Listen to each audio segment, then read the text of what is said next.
Everyone, I am Nikhil. कैसे हैं आप लोग एंड पढ़ाई लिखाई कैसी चल रही है आपकी? आज मैंने एक ऐसा चैप्टर का टॉपिक, एक्चुअली मैं ये नहीं बोलूँगा कि मैंने एक टॉपिक क्लियर करूँगा। इसमें ये समझ लो द चैप्टर का समरी है, ठीक है।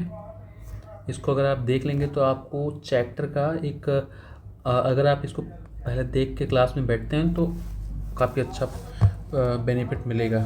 ये हमारा चैनल है जिसका नाम है GC, मतलब global concept. Okay, like share and subscribe याद रखना।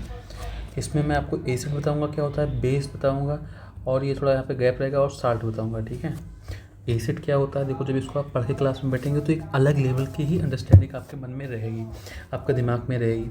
तो देखो मैंने कुछ चीज़ों को लिखा है, ठीक है। ये मेरे नोट्स हैं जो आपको NCERT में मिल जाएंगे। मैंने बेसिकली NCERT पे फोकस किया है, और मैंने कुछ बोर्ड के भी पेपर देखे हैं पिछले साल के, एंड कई जगह से नोट्स भी देखे हैं, ठीक है। तो इसको आप एक बार में अगर पढ़ लेते हैं तो आपको एक अच्छी खासी अंडरस्टैंडिंग डेवलप हो जाएगी। समझ में आया? मैं ये चीज़ तो आपको गारंटी से कह सकता हूँ कि आप इसको एक बार पढ़ लेंगे तो आपको इसका बेनिफिट मिलेगा। चलते हैं। अब देखो इसमें सबसे पहला मेरा टॉपिक है एसिड क्या है। अब चैप्टर का नाम ही है एसिड, बेस एंड सॉल्ट, ठीक है। तो हमारी अंडरस्टैंडिंग होनी चाहिए कि एसिड क्या है। अब आप सिंपली ये बोल देना, एसिड जो होते हैं वो जब हम मतलब पानी में उसको डिज़ोल्व करते हैं तो वो H+ आयन देते हैं, ठीक है। तो अगर आपको बोर्ड में लिखना होगा तो आप लिखेंगे कैसे? ये लिख देंगे, फुल मार्क्स मिलेंगे, कोई है नहीं जो आपके मार्क्स काट ले। लिखेंगे acid are substances that produce the hydrogen ions. समझे? जो वो होते हैं, एसिड वो होते हैं जो हाइड्रोजन आयन प्रोड्यूस करते हैं व्हेन डिज़ोल्व इन वाटर। जब उनको हम पानी में घोलते हैं, वाटर में घोलते हैं, तब ये H+ देते हैं, ठीक है। Acid gives H+ and base gives H-, ठीक है। अब इसको हम याद कैसे रखेंगे भाई? एसिड और बेस, मैं जहाँ तक मुझे पता है कि जब मैं अपने टाइम पे स्टूडेंट था तो मुझे पता था कि एसिड और बेस में है तो बहुत ईजी, नो डाउट, लेकिन इसमें थोड़ा कन्फ्यूजन आ जाता है। तो समझ लो एसिड तुम्हारा बेस्ट फ्रेंड है, ठीक है, या तुम्हारी बेस्ट फ्रेंड है जो हमेशा तुम्हें हंसाता है, हर सिचुएशन में तुम्हें हंसाता है। लेकिन जो बेस है वो तुम्हारी GF या BF है, ठीक है, मतलब गर्लफ्रेंड या बॉयफ्रेंड है जो तुम्हें हमेशा रुलाता है। हंसाता है तो पॉजिटिव का साइन रहेगा, रुलाता है तो नेगेटिव का साइन रहेगा। ये सबसे अच्छी ट्रिक है जो मैंने अपने टाइम पे याद की थी, ये आप भी याद कर सकते हैं। मैंने इसका ये NCERT में आपको मिल जाएगा, ठीक है। Substances that release hydrogen plus ion in water. जब इनको हम वाटर में डिजोल्व करते हैं तो ये प्लस आयन देते हैं, ठीक है। अब देखिए एग्जांपल्स हम ऐसे मिल सकते हैं, एग्जांपल देख सकते हैं जो काफ़ी इजी एग्जांपल्स हैं। सबसे पहला हाइड्रोक्लोरिक एसिड HCl, जो हमारे पेट में भी मिलता है, ठीक, gives plus and negative Cl। जब हम HCl को तोड़ेंगे तो ये हमें आंसर क्या देगा हमें H+ एंड Cl नेगेटिव। इसीलिए हम कहते हैं ये एसिड है। अभी ये माइनस होता तो इसको हम बोलते हैं बेस है। और देखो वो एग्जाम्पल, वो डिफिनेशन बहुत पुरानी हो गई कि एसिड व्यास से जो बेस होते हैं वो कड़वे होते हैं, और जो एसिड होती हैं वो भाई खट्टे होते हैं। ये बहुत छोटी क्लास की डिफिनेशन हो गई। सो आपको ये याद रखना है कि हाइड्रोक्लोरिक एसिड HCl जो हमारे अंदर, सल्फ्यूरिक एसिड, ये बहुत हार्ड होता है, अगर हाथ पे पड़ जाए तो हार्ड जल जाएगा। जिसको जब हम पानी में डिज़ोल्व करते हैं तो H+ देता है, SO2- देता है, ठीक। नाइट्रिक एसिड HNO3 काफ़ी हार्ड होता है, अगर ये आपके हाथ पे पड़ जाए ना तो ये इस पास उस पास छेद कर देगा, इतना हार्ड होता है। अब बात की जाए भाई, देखो कोई बोलता है मैं बड़ा आदमी हूँ, मेरे पास पैसे बहुत हैं, तो उसकी प्रॉपर्टी क्या है ना। तो अगर ये एसिड है तो इसकी प्रॉपर्टीज़ क्या हैं? अब प्रॉपर्टीज़ की बात करें तो ये स्वाद में खट्टे होते हैं। जब आप इसको अपने बोर्ड एग्ज़ाम में लिखेंगे पेपर, तो उसमें इसको मैं ऐसे लिख देता हूँ कि आपको याद रहे। इसको बोर्ड में जब आप अपना आंसर लिखेंगे तो इसको ऐड करेंगे, स्वाद में बोर्ड आंसर, स्वाद में खट्टे होते हैं, sour in the taste, turn blue litmus. जो लिटमस पेपर होता है, लिटमस पेपर क्या होता है पता है ना? लिटमस पेपर एक स्केल होता है जो पीएच नापता है, ठीक। तो ये जब लिटमस पे डालते हैं इसको हम, तो जो लिटमस होता है वो रेड हो जाता है, ठीक। React with metals to produce hydrogen gas. सबसे बड़ी बात है, ये जो मेटल के साथ में प्रोड्यूस करके जो ये होते हैं, ये मेटल के साथ में प्रोड्यूस करके हाइड्रोजन गैस रिलीज करते हैं। जब इसको मेटल के साथ में रिएक्ट कराएंगे, अब चलो तुमको मैं करके दिखा देता हूँ। कोई मेटल ले लीजिए, ठीक है, उसको कोई एसिड के साथ में रिएक्ट कराइए, तो ये जानते हो ये गैस छोड़ेंगे, हाइड्रोजन गैस प्रोड्यूस करेंगे। समझ में आया? हाइड्रोजन गैस प्रोड्यूस करेंगे, okay. React with bases to form a salt and water, neutralisation reaction. जब इसको हम किसी बेस के साथ में, बेसिस के साथ में अगर हम किसी एसिड प्लस बेस, चलो जो यार एसिड प्लस बेस रिएक्ट करेंगे तो हमें साल्ट मिलेगा एंड प्लस में वाटर मिलेगा, और इस रिएक्शन को बोलते हैं न्यूट्रलाइजेशन रिएक्शन, ओके। काफ़ी कॉमन चीज़ें हैं, आप एक बार अगर अंडरस्टैंडिंग डेवलप करना चाहेंगे तो आपको अच्छे समझ में आ जाएंगी। बस आपको अपना फोकस इस क्लास पे ही रखना है, ठीक है। अब दूसरा एग्जाम्पल क्या है जो हमारे डेली लाइफ में मिलता है, मैंने इसलिए इस चीज़ को डाला है कि जो वो कौन सी ऐसी चीज़ें हैं, एसिड हैं जो हम अपने डेली लाइफ में यूज़ करते हैं। पहला है लेमन जूस, सिट्रिक एसिड। अब मैंने बोला था अभी स्वाद में खट्टे होते हैं, भाई कितना खट्टा होता है नींबू। और जो नींबू होता है उसको सिट्रिक एसिड बोलते हैं, जो नींबू से रस निकलता है उसको सिट्रिक एसिड बोलते हैं। जो नींबू में एसिड पाया जाता है उसको सिट्रिक एसिड बोलते हैं, सॉरी। विनेगर, अब भाई विनेगर किसके घर में यूज़ नहीं होता होगा? कोई ही ऐसा होगा जिसके घर में विनेगर ना यूज़ होता हो। उसमें एसिटिक एसिड होता है। कर्ड, दही, दही में लैक्टिक, अब लैक्टिक मतलब लैक्टिक रिलेशन होता है। बहुत लोग बोलते हैं भाई मुझे लैक्टोज फ्री मिल्क देना, मेरे को एलर्जी है, तो आप ये समझ सकते हैं कि जो कर्ड में होता है एसिड उसको बोलते हैं lactic acid. Now that's complete. अब हम चलते हैं अपने नेक्स्ट टॉपिक पर, जो हमारा है बेस। अब इसको क्या बोला था मैंने, ये है तुम्हारा क्या, बॉयफ्रेंड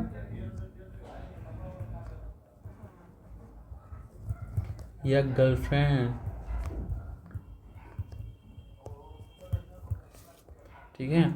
जो अब इसकी डिफिनेशन पहले समझ लेते हैं, जो पहले समझ लो बेसिस। हाँ, पहले तुमको मैं यहाँ बताऊँगा उसके बाद। अब बेस क्या होते हैं? Base are substances that produce the hydroxide ions OH negative when dissolve in water. वो H प्लस देते थे जब डिजॉल्व होते थे वाटर में, ये OH माइनस देंगे जब डिजॉल्व होंगे वाटर में। यहाँ पे मैं थोड़ी सी मिस्टेक कर दी थी आप लोगों ने, मुझे पता है अभी नहीं, सोचो कितनी गंदी बात है। ध्यान रखना चाहिए ना, मुझे भी ध्यान रखना चाहिए, आपको भी ध्यान रखना चाहिए कि मैंने ध्यान नहीं रखा तो आपने बोला सर जो बोल रहे हैं वही सही, ठीक। अब basis are those who produce OH negative when it dissolve in water. So ये आपको बोर्ड में डिफिनेशन लिख सकते हैं आप अच्छे से, आप कोई आपका मार्क्स काटेगा नहीं, ठीक। अब इसके एग्जाम्पल कौन सा है? सबसे पहला एग्जाम्पल NOH है, जो Na+ देता है तोड़ने पर और OH नेगेटिव देता है, सो इसको बोलते हैं सोडियम हाइड्रोक्साइड। अब N ये हो गया सोडियम, OH हो गया हाइड्रोक्साइड, तो हो गया सोडियम हाइड्रोक्साइड, ओके समझ गए ना। दूसरा है पोटेशियम हाइड्रोक्साइड, KOH। पोटेशियम को किससे डिनोट करते हैं? K से। तोड़ेंगे तो OH माइनस निकल जाएगा, ये प्लस हो जाएगा, तो हो जाएगा KOH minus, okay. Calcium hydroxide, इसको भी तोड़ेंगे तो 2OH नेगेटिव निकल आएगा। अब इसकी प्रॉपर्टीज़ क्या है? मैंने बोला था कोई के पास मोटा पैसा है तो उसकी प्रॉपर्टीज़ क्या हैं, उसकी मोटा पैसा होने की प्रॉपर्टीज़ हैं इसकी, भाई कोई बेस है तो बिटर इन टेस्ट, कड़वे होंगे, ठीक है। रेड लिटमस को ब्लू कर देंगे। React with the acid form the salt and water, ये एसिड के साथ में रिएक्ट करके वाटर बनाएंगे और साल्ट बनाएंगे। Can conduct the electricity in the aqueous solution, अगर कोई बेस है तो इलेक्ट्रिसिटी का गुड कंडक्टर होगा, मतलब उसमें इलेक्ट्रिसिटी आराम से फ्लो कर जाएगी, ओके समझ गए ना। अब example of base in daily life, साबुन जो यूज करते हैं, सोप, कॉन्टेन सोडियम और पोटेशियम हाइड्रोक्साइड। अभी मैंने बताया था कि सोडियम NOH और KOAH जो साबुन होते हैं उसमें होते हैं, तो भाई ये बेस ही तो हुए हैं।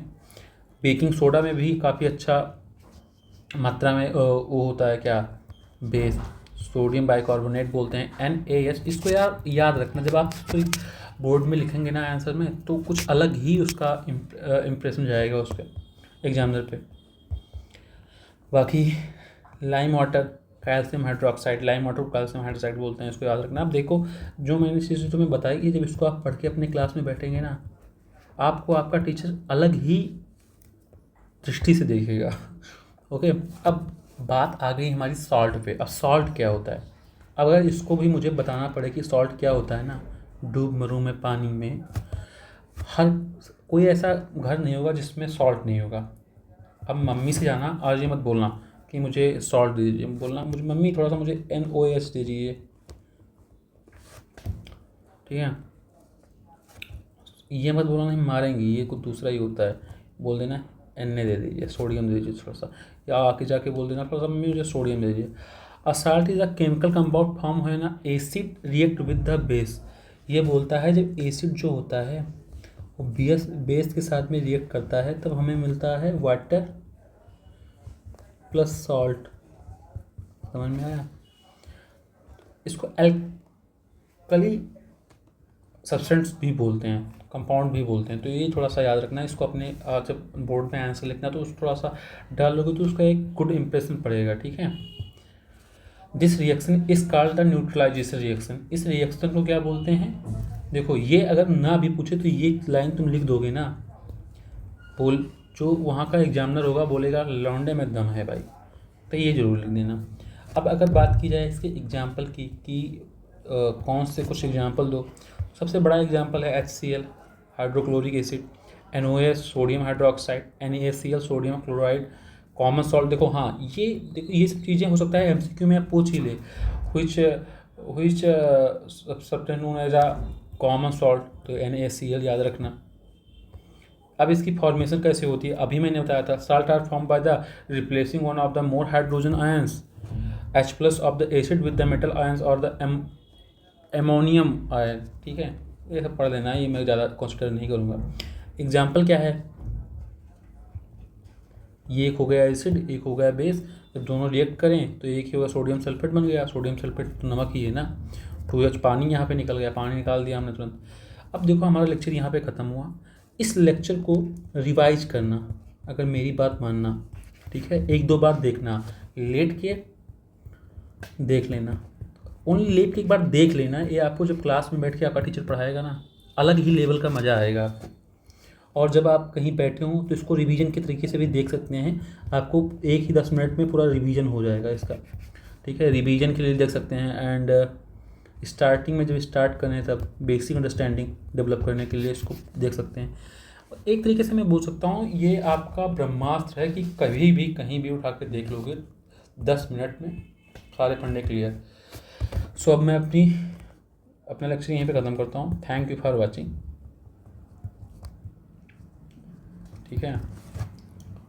काफ़ी अच्छे से पढ़ो, पढ़ते रहो।